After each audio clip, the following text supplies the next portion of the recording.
Bonsoir, parlons d'hypnose et de techniques hypnotiques pour mincir ou pour perdre du poids.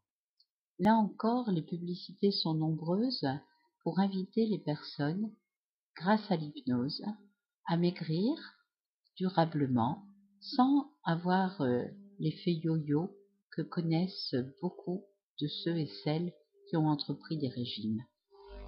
Alors, effectivement, il est tout à fait possible, grâce à cette technique, d'apprendre à perdre du poids de manière durable, de manière satisfaisante. Mais contrairement à ce que j'ai pu lire dans certaines publicités qui disent que grâce à l'hypnose, la personne va pouvoir rééduquer sa façon de se nourrir et qui disent que si elle a pris du poids, c'est à cause de mauvaises habitudes alimentaires, eh bien, c'est possible que ce soit le cas de certaines personnes, mais je dois dire que toutes les personnes qui ont pris des kilos excédentaires ne sont pas forcément des personnes qui ont de mauvaises habitudes alimentaires. Et l'hypnose est tout particulièrement indiquée pour voir de quelle façon la personne a pris des kilos, quelles sont ses habitudes de vie, quelles sont les épreuves qu'elle a pu traverser et quelles sont les pensées qui ont été les siennes quand elle a traversé ces épreuves.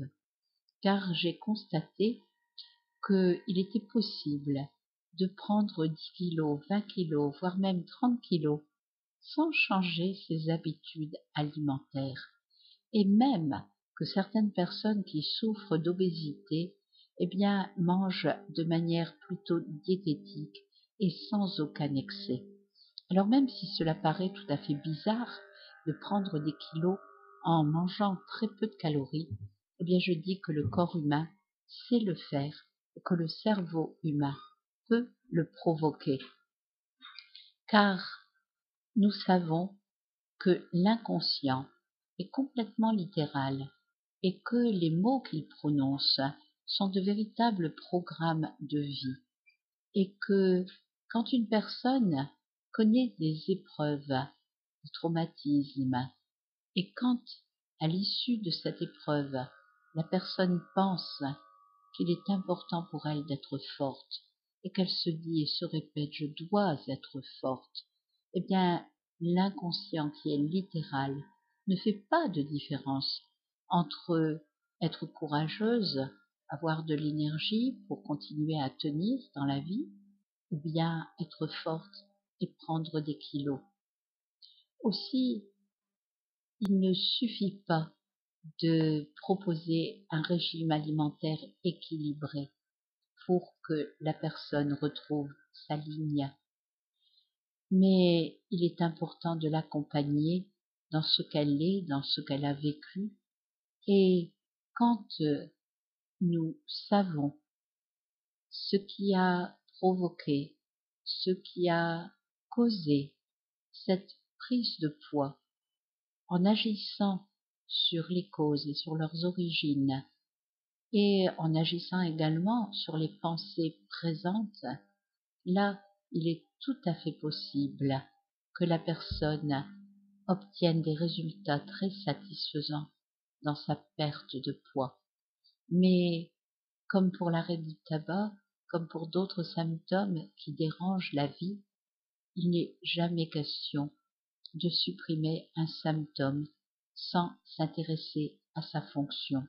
Car il faut savoir que tous les symptômes de notre vie remplissent une fonction et que si nous la supprimons, par quoi sera-t-elle remplacée?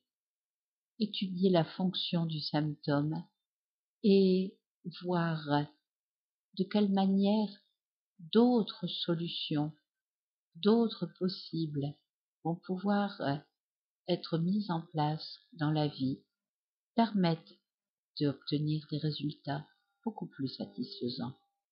Il faut savoir aussi que pour ce qui est de l'ordre de supprimer des addictions ou pour faire un régime alimentaire pour maigrir, Ce qui est extrêmement important n'est pas la volonté, comme beaucoup de personnes peuvent le croire, mais ce qui est très important, c'est l'imaginaire.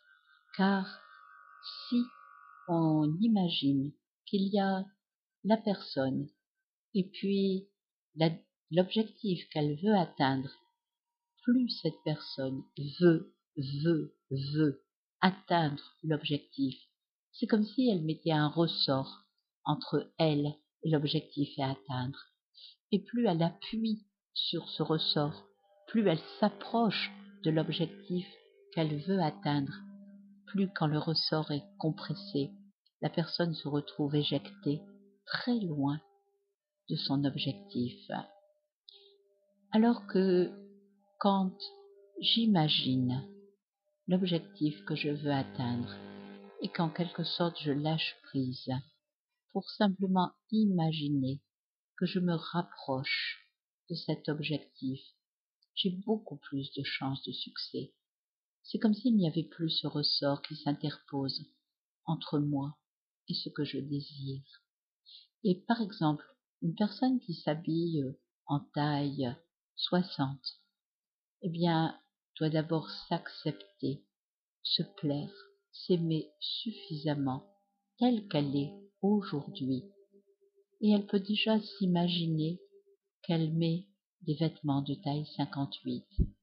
Et progressivement, elle peut imaginer sa silhouette plus mince, plus souple, plus légère, et petit à petit imaginer qu'elle s'habille en 52, en 48, puis en 46, et vraiment s'imaginer